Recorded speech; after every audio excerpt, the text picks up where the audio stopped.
Welcome back to Dylan's Discourse here on Radio DePaul, Chicago's College Connection. I'm your host, Dylan Cohn, and today I am joined by Muhamad Faal. Otherwise known as Moticulous with his music. Muhammad is actually in my HDL class. We are in school together, and everyone has been telling me about, oh, you need to listen to Mo's music. Oh, Mo's music. Oh, you need to listen to his album. His album's so great. His work is great. And so naturally, I am under the impression of, when someone says, check out my SoundCloud link, or like, peep my SoundCloud, or check out that. And I'm like, always like a little like, oh gosh, I don't know about this, but you know what? I actually really love your album, and I love your Thank you. music, and I love how it's conceptual.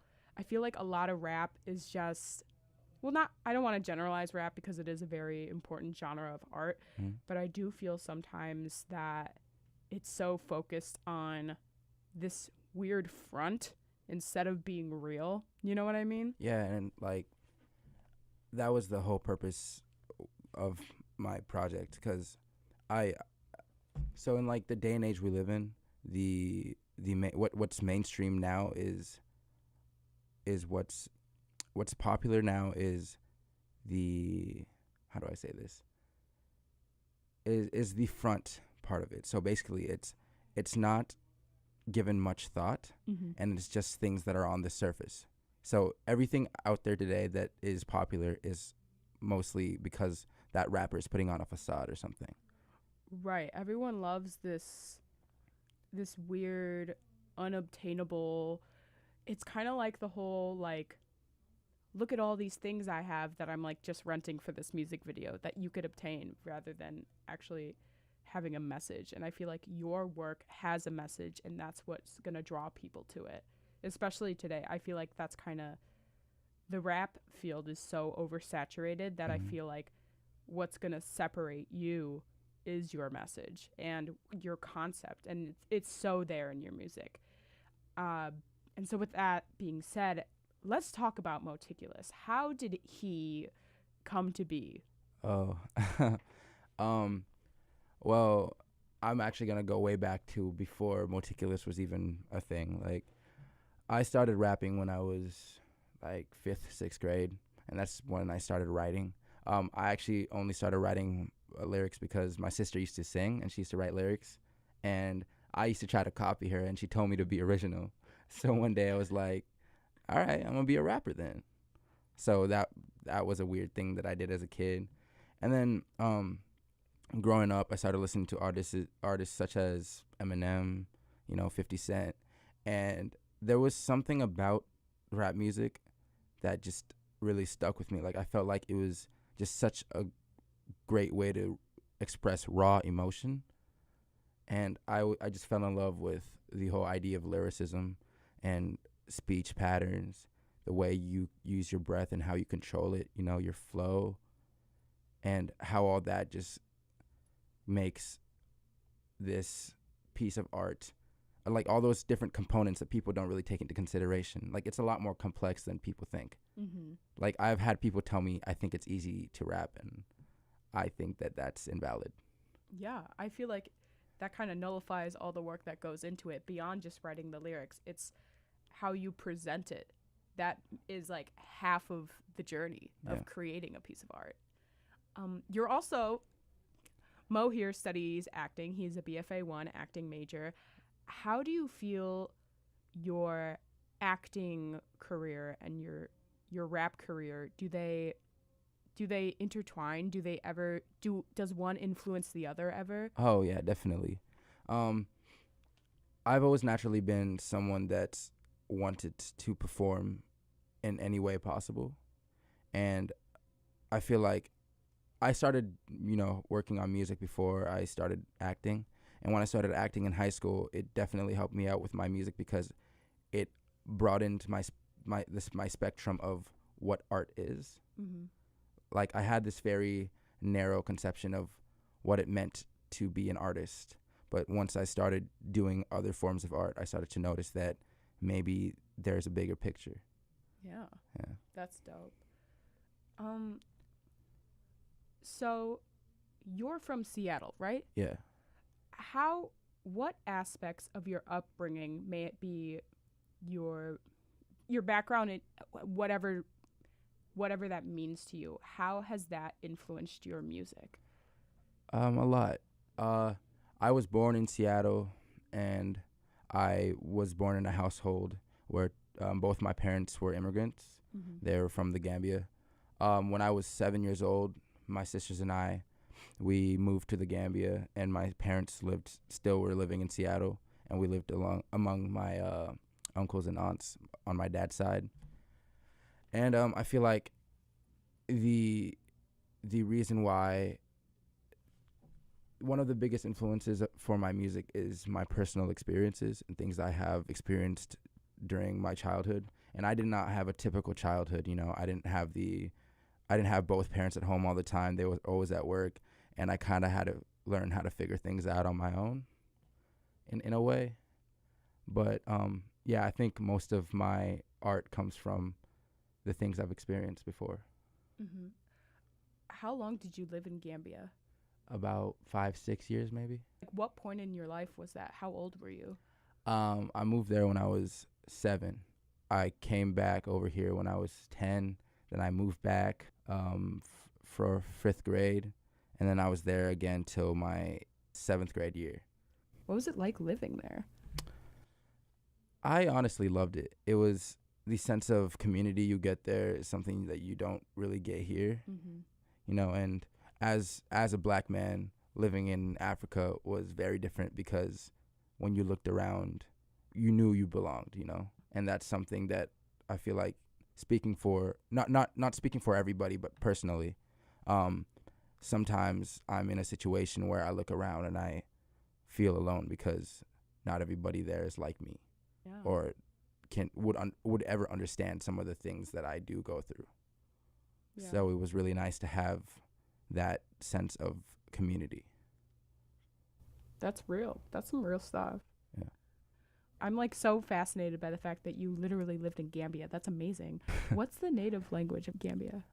They don't have a native language. They have like 10, but I can list a few. Like, my dad comes from a different tribe from my mom, so he speaks a language called Wolof, and my mom speaks a language called Fula, and my dad's mom speaks a language called Baninka, and these are all from different tribes. They're all like different dialects from the area, depending where you're from.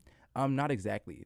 So Gambia is basically kind of like it was part of the Mali Empire at some point. Mm-hmm. So it was an area where different tribes all came together to form a big kingdom. But, after colonialism, they divided the countries into borderlines.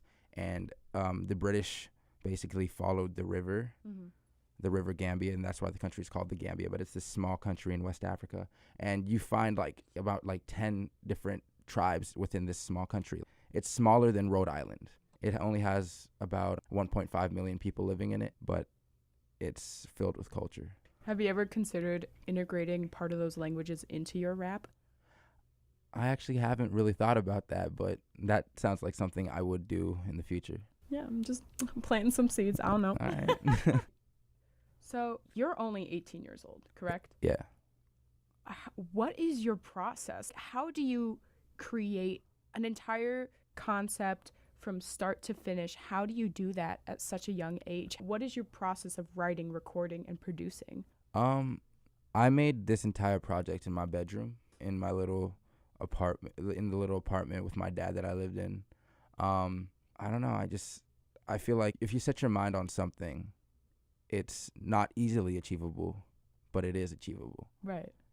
I've been planning on releasing a project since I was in my junior year of high school, and I didn't know what I was going to call it, So once my senior year started, I started writing music. I, talked to different producers.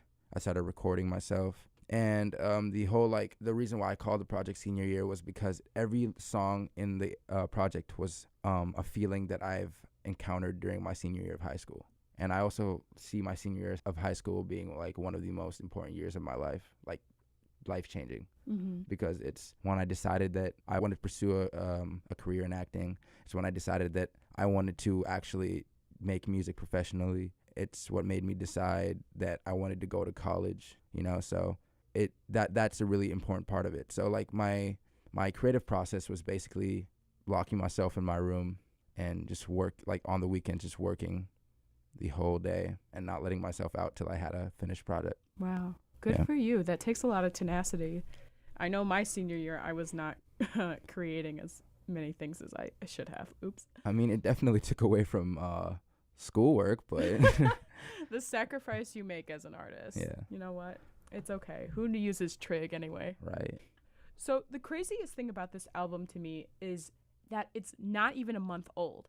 This came out and you had already been moved into your dorm at this point. Yeah.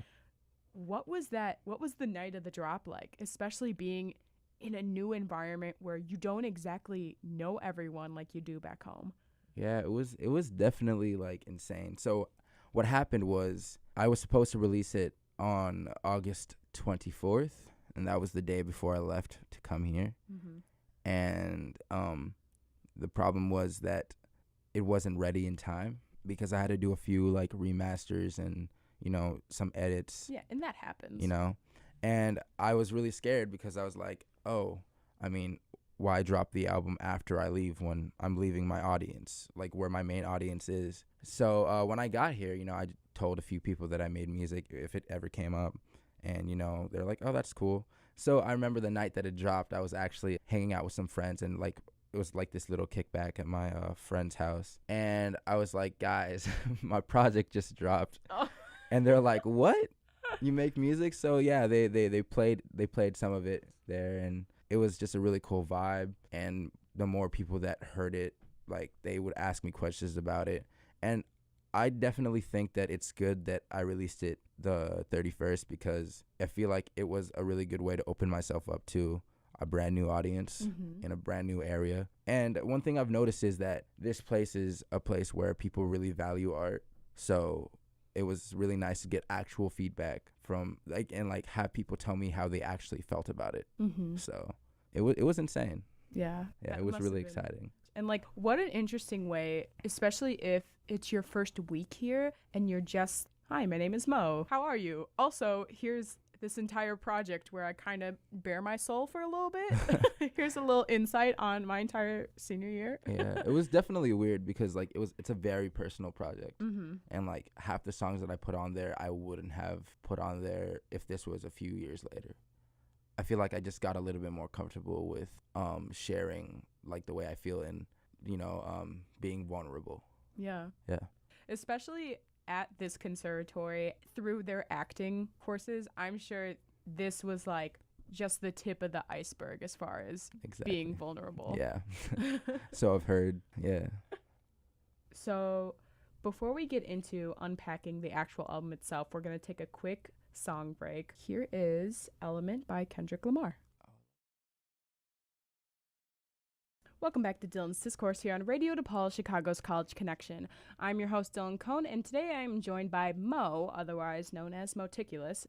You can find his album, Senior Year, over on iTunes, Spotify, Apple Music, or wherever you gander for your music. I would definitely recommend checking it out. Before we jump into the album itself, Mo made a really interesting point about that last song, Element by Kendrick Lamar, Pulitzer Prize winner. Yeah, why don't you just bring up what you brought up to me about the verse? It was obviously the clean version of the song, and I don't know, just listening to the verse, I realized how much of the meaning was taken away because it was censored, and that's why I don't personally believe in clean versions of songs / albums because I think it just takes out so much of the meaning. Like for example, if I were to make any of the songs on my project clean, then 90% of the raw emotion in it would go away. And I feel like language is so faulty in itself, and it's just so hard to communicate that you should be able to use as many words as possible because the means of communication is just kind of inadequate. Okay, wow, you really phrased that quite well. Thank you. But I also think like the whole idea of censoring art. Yeah. And granted, for the purpose of this show, because we are on a good Christian network, thank you, Radio DePaul, we are going to play clean versions of songs.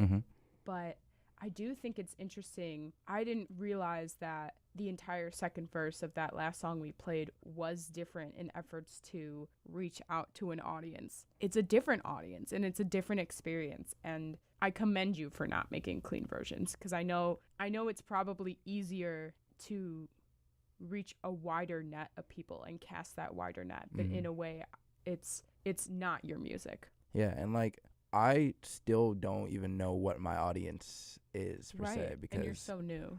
So. I just started making music, and that was my first project ever to be on a major streaming platform. And I feel like, well, personally, the reason why I started making music was because I wanted to tell people what it's really like that. Some of it's about like my own life and some of it's about things I've seen happen.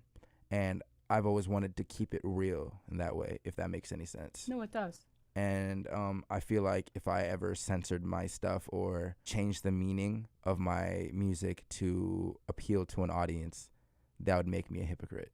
It's this whole idea of authenticity, and I think it's really easy, especially when you gain traction, and especially if you're at a level such as Kendrick Lamar. Yeah. It's really easy to change yourself in order to appease a wider audience. But obviously I'm not critiquing Kendrick Lamar here. That's not my job. But it's interesting to hear from your perspective as someone who really loves this art form, how it put almost a bad taste in your mouth to hear something so different and to see what that took away from the original meaning of the song. Yeah. It was really interesting. I've never actually seen it that way. Yeah. But this is not about Kendrick. This is about you. So we're going to talk about your album. So Senior Year opens with this introduction. Yeah. And this was the precise moment for me where I went, oh, this guy actually, he makes music. No, not beyond music. This is a piece of art. This is a conceptual piece. And, the intro immediately hooked me. I was like, okay, we're listening to this. And I think it's so interesting to have that ominous inner dialogue with yourself. Very Hamlet, to be or not to be, or in your case, to rap or not to rap. Yeah. What is that inner dialogue? What is that to you? How often do you have that? Oh, all the time. So I come from a very strictly religious family. Mm-hmm. We're Muslims, and my family is not very keen with the fact that I make music. Wow, really? Yeah. So it's because the negative connotation that rap music has today, Sure. And because of that, sometimes I tend to think about it. I'm like, well, even if I do try to pursue this and I do make it, is this and this going to happen? Like, is my dad going to talk to me? Is my mom going to still be there for me? And it's one thing to be successful, but if you're successful and you have nobody to share it with, then you have nothing. Yeah. So. Wow. Yeah. And also, there's just some times where I actually really, really hate my music. So, like, I feel like that's just a human thing, though. Yeah. Where you feel like after a while, everything you do is not good enough because you've set such a high standard and such high expectations for yourself. Mm-hmm. Yeah. So that was definitely the direction I took with the intro. And it was just kind of like an inner conversation with myself. Yeah. Okay. You kind of already mentioned that this was kind of a time capsule of your senior year and the experiences you've had. I bolded the line, I may not know the meaning of life, but I know what it isn't. Yeah. Oh, there are so many lines where I just was like, I'm writing that down. They're so good. But what isn't the meaning of life? Can you unpack that a little bit? Oh, okay. So what I meant was, yes, nobody really knows the meaning of life, but I know what it isn't. And that means that I know that it's not to waste it, I know that I'm not here on earth to just watch life move and not move with it, not take opportunities, not be an opportunist, not pursue what I believe in and pursue things that make me happy and a better person in the end. Because if I'm just standing here going with the flow, saying, oh, I don't know what this means, so I'm just going to let whatever happens happen.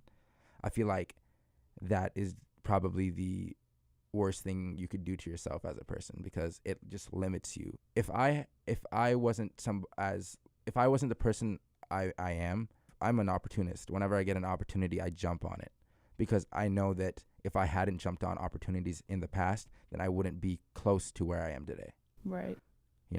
And I'm not saying that like I'm somewhere big, but even the fact that I'm in college it's a huge achievement for me, in my eyes. So I feel like every little thing that I've done, jumping on an opportunity, has helped me out in the end. Yeah. Never mind, not helped me out in the end, has had an effect on my life in the end, for better or for worse. Mm-hmm. And I feel like taking that chance is what you need to do as a person. And I know the meaning of life is not going for the chance. Mm-hmm. If that makes any sense. No, it does, because Okay. if regardless of whether an experience is good or bad, it's an experience, and it's something you can draw upon when you face something like that again. Exactly. Especially if something burns you, you know what to avoid in the future.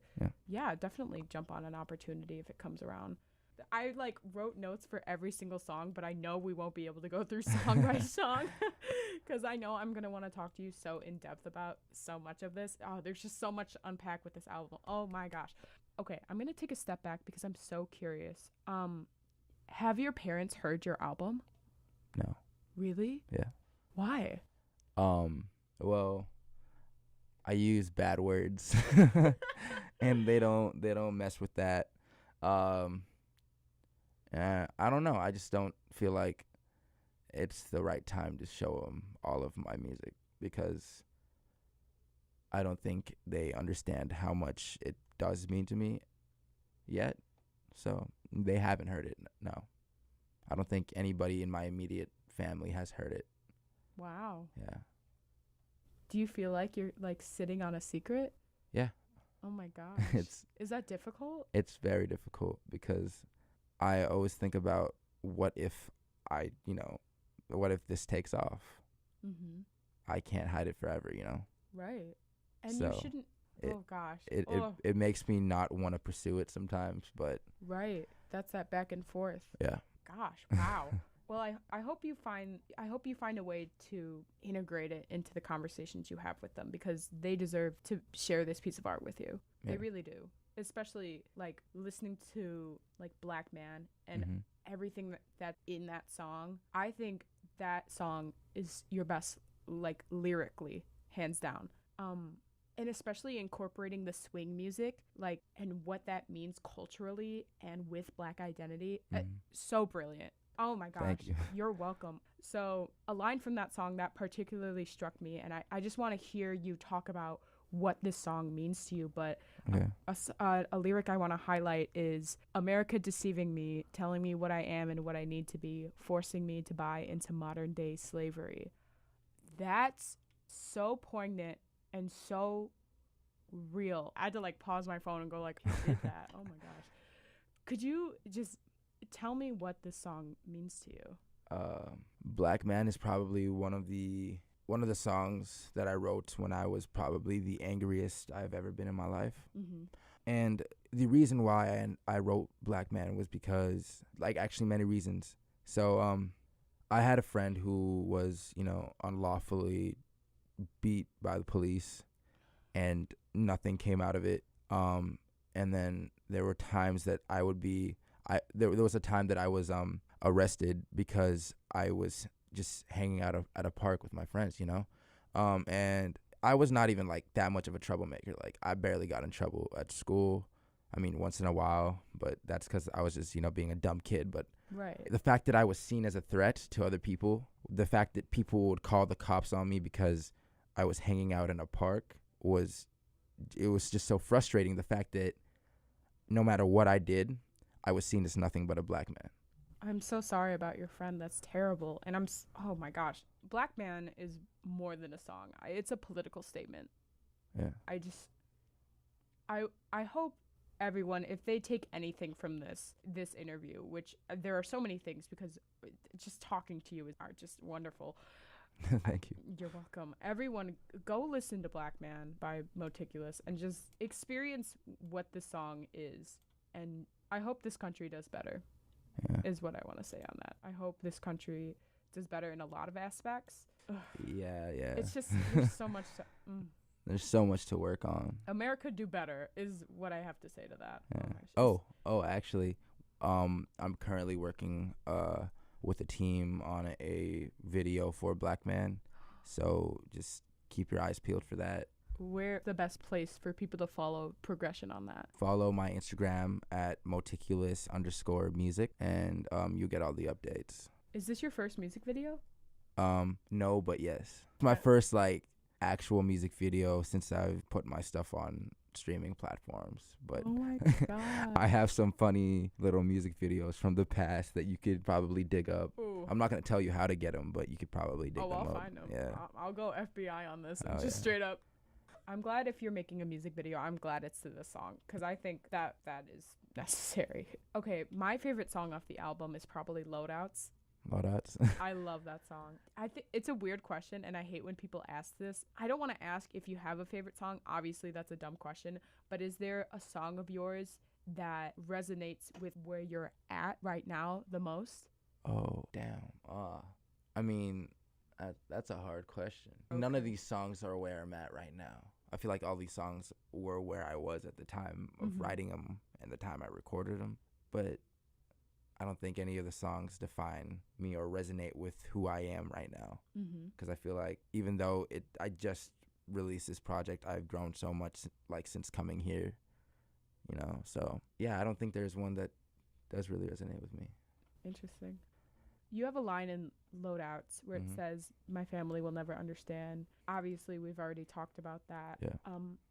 What's their take on your pursuit of acting? Is that a different story? I mean, obviously they're letting you go to school for it, but yeah. That was actually a bold conversation to have. But yeah, they're giving me their support and I really appreciate that. It wasn't easy to, convince them, but my dad saw a few of my school plays and he was like, "Is this actually what you want to do?" And I was like, "Yeah." And he saw that, I was able to get a scholarship through the theater school, and he saw that this was something that I really believed in. So, he let me pursue it. There you go. And and it really showed me how much I did care about it because it made me think about how much it meant to me. And I feel like the fact that I was able to do that was one of the bravest things I've done in my life. Good for you. Yeah. And the door is open for an artistic conversation with your family. So yeah, I feel that the door is open. That's already a big step.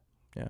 We're going to take another quick song break and then cut to commercials. But once we get back, we're going to continue our conversation about senior year.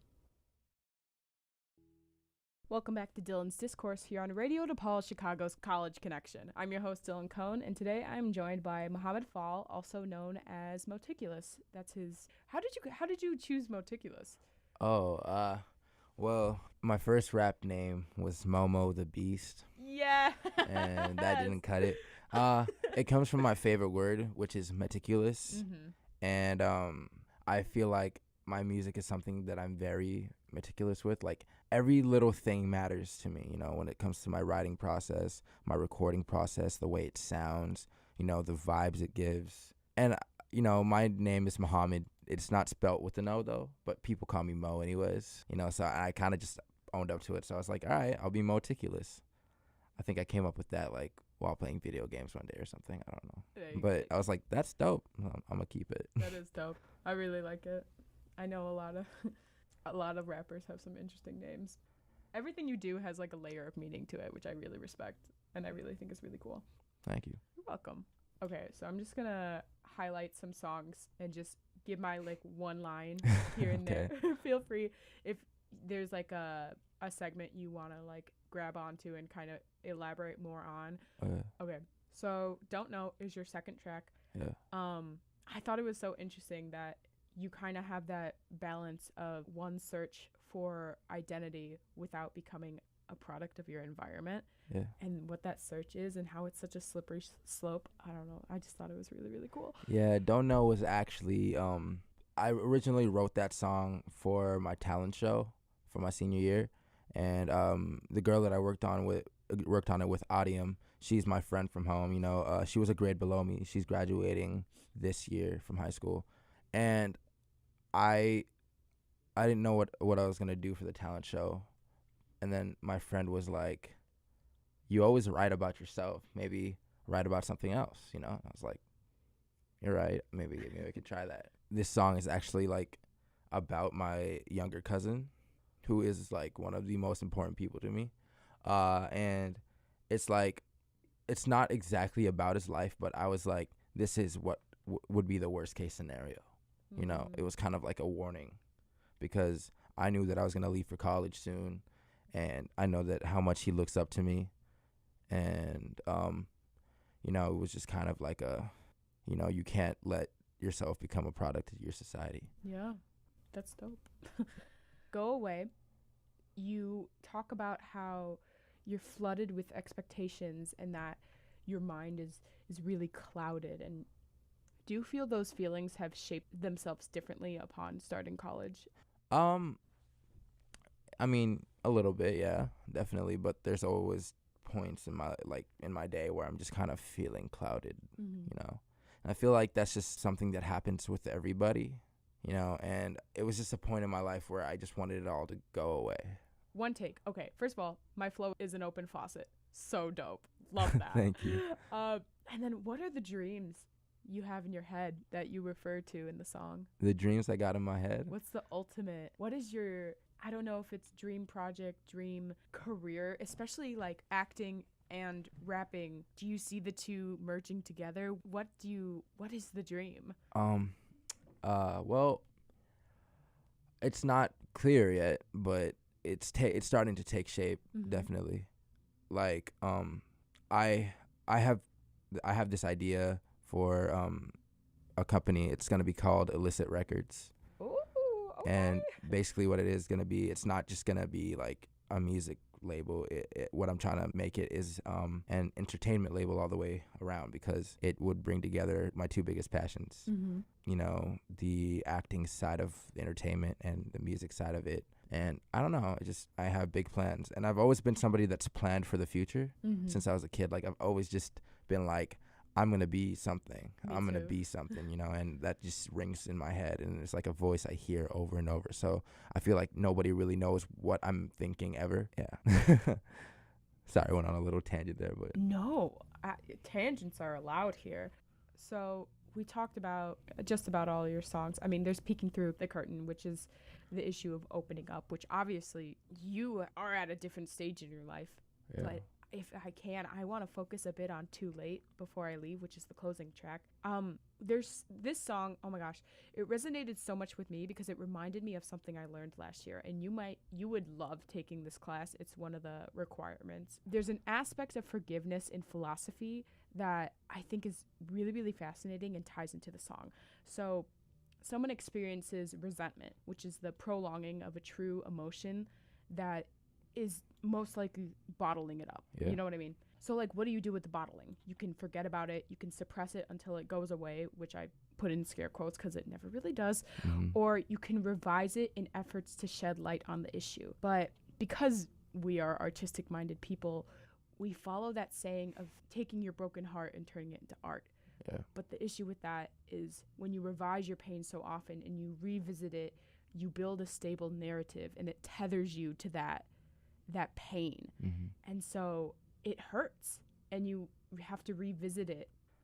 I kind of get from Too Late the idea of this pain, like, of course you want to put it out there and give it to people. And like, what I inferred is that your art walks the fine line of being therapeutic and detrimental to your well-being.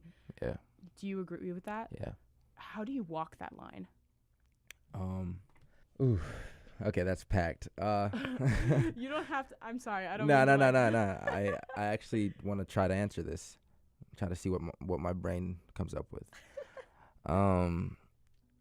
It's definitely therapeutic, you know, expressing how I feel about something, you know, and like writing about it and letting myself know that, you know, this is something that bothers me, And this is something that I have faced, that it's like either a fear that I've conquered, or like an obstacle that I have like gone past, or maybe the obstacle has tackled me down. And I feel, and at that point when I made the song, like it was a feeling that it was just too late to be good enough. So the opening line of the song is, if I could, I would go back in time and work on my timing. But, I can't say the other words because we're on the radio. Yep. But, and what that was about is just, like, opening with that line had so much purpose to me, because I feel like timing is everything. And I felt like I was at a point in my life where I was making too many mistakes that I couldn't go back from, and things that, challenged my values as not just a person, but my values in the eyes of my family and friends. So it was just a song that I, came up with when I was feeling the most conflicted I've ever had, because I was living maybe two different lives.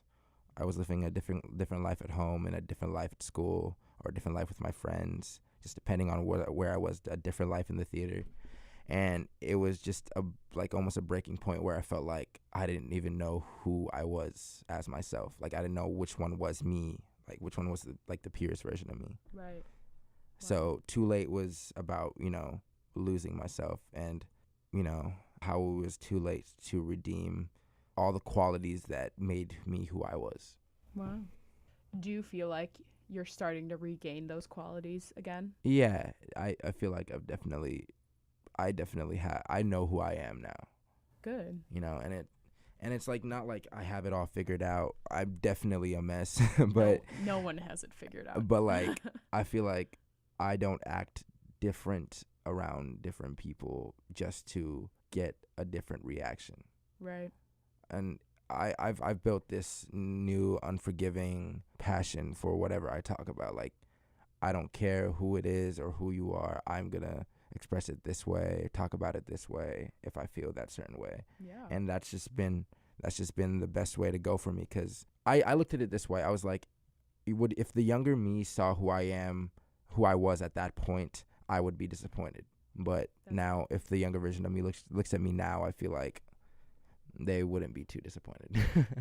Good for you. Yeah. That's awesome. Well, we kind of hit on every song in the album, so I just have a few wrap-up questions, and then we're gonna plug everything and close out here. All right. So, what do you think was the most difficult song to write and put out on this album? Peeking through the window. Yeah. Peeking through the curtain. I don't know why I said window, but curtain. Yeah. Waving through a window from Dear Evan Hansen. I love that song. It's a good one. But going back to Peeking Through the Curtain. Peeking through the curtain. It's because it's like all I've ever wanted to say to my parents about like my religious beliefs and how I look at life, but everything I've wanted to say to them but can't because I'm afraid. And it was really hard because I've never actually let that side of me out, because there was just so much, emotion that came along with it. Mm-hmm. I like recording that.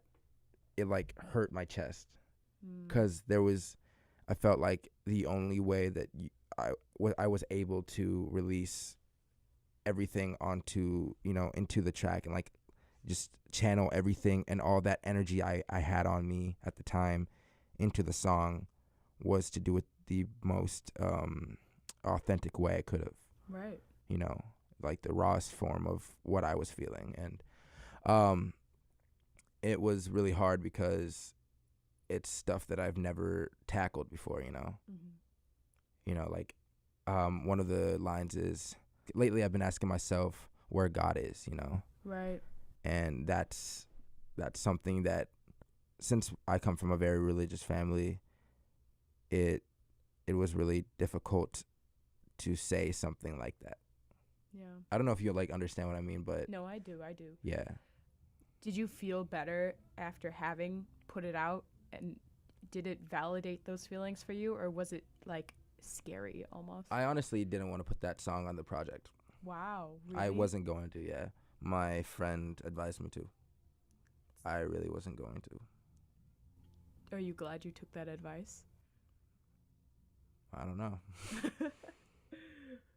Well, I commend you for putting it on, because I know there are a lot of people who come from similar backgrounds and who have similar beliefs. And I don't know, I don't feel like a lot of artists talk about that. If an artist talks about religion, it's normally how it's helped them. Yeah. But I feel like there is a conversation to be had about how it can hurt people as well. Yeah, and like my like the message of the song wasn't even like religion is bad or like No. religion is this or religion is that. It was like just me being somebody that had, you know, had lost hope at some point, and I was like, well, if there's a God, then why is this happening to me, you know? And I feel like that's something that everybody thinks at some point, but not everybody says, because it's so hard to say. Yeah. You know? And like one of the lines that are in the song is I know my mom and dad will be heartbroken if they ever heard this about this heavy burden I carry, but expressed through cursing and through these complex verses. Mm-hmm. That is self-explanatory, you know? That's real. And hearing that line broke my heart, because it's so real to so many people.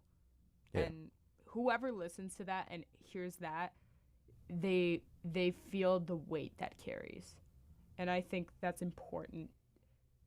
You talk about vulnerability. Yeah. It doesn't get a lot more vulnerable than that. I mean, I really do commend you for making the decision to put it on. Thank you. I think it helps a lot of people who feel the same way. Are you okay? So we're kind of winding down to our last like 5 minutes, and I want to make sure we get your song in, obviously. Okay. So are you in the midst of another project? Like what you got cooking? Like let's just you know, stay updated. Ooh, he's leaving us hanging. Stay updated. I have a lot of we're starting to get a lot of big plans going, you know. I'm starting to work with other artists. And I feel like 2019 is going to be our year. Yeah. Yeah. Make it yours. Absolutely. Oh my gosh. Well, this has been a fantastic interview. I have loved talking to you. It was a really big honor to be on here. Everyone, go listen to Senior Year. It's on every music platform you can find. And follow Mo if you want to drop your ats again. Yeah. Follow me on Instagram, Moticulous_music. On Twitter, it's just Moticulous. Follow me on Facebook or whatever. It's the same thing. Follow me on Spotify and other platforms, you know. Just check out my music and have a good day. Have a good day, everyone. Here is Mo's song, Don't Know, from his album. All right. See you next week.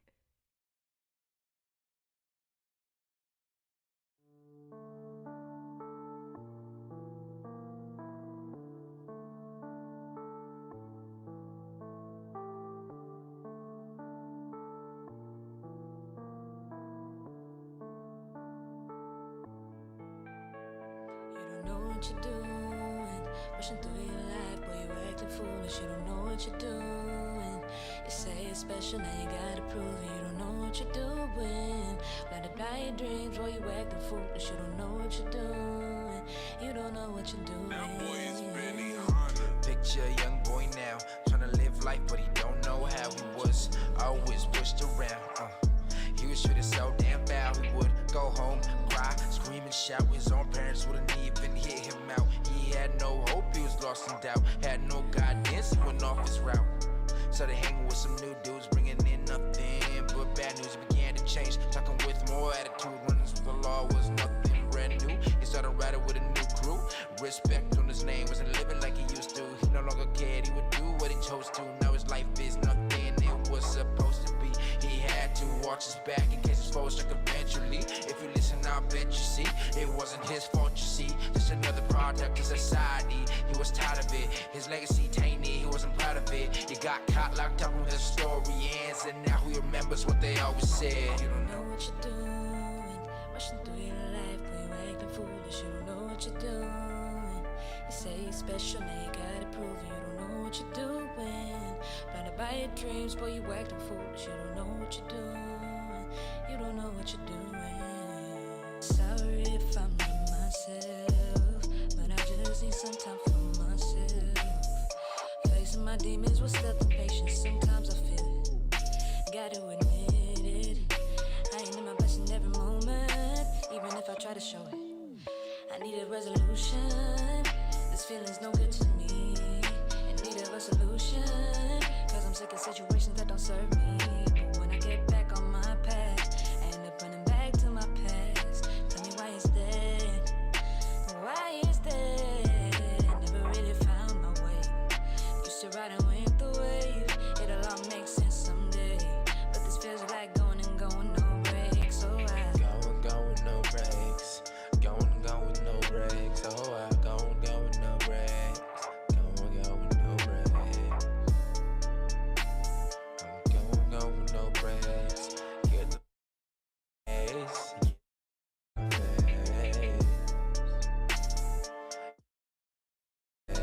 That's why I would say that my mama always said. You don't know what you're doing, rushing through your life, boy, you acting foolish. You don't know what you're doing. You say you're special, now you gotta prove it. You don't know what you're doing. Blinded by your dreams, boy, you acting foolish. You don't know what you're doing. You don't know what you're doing.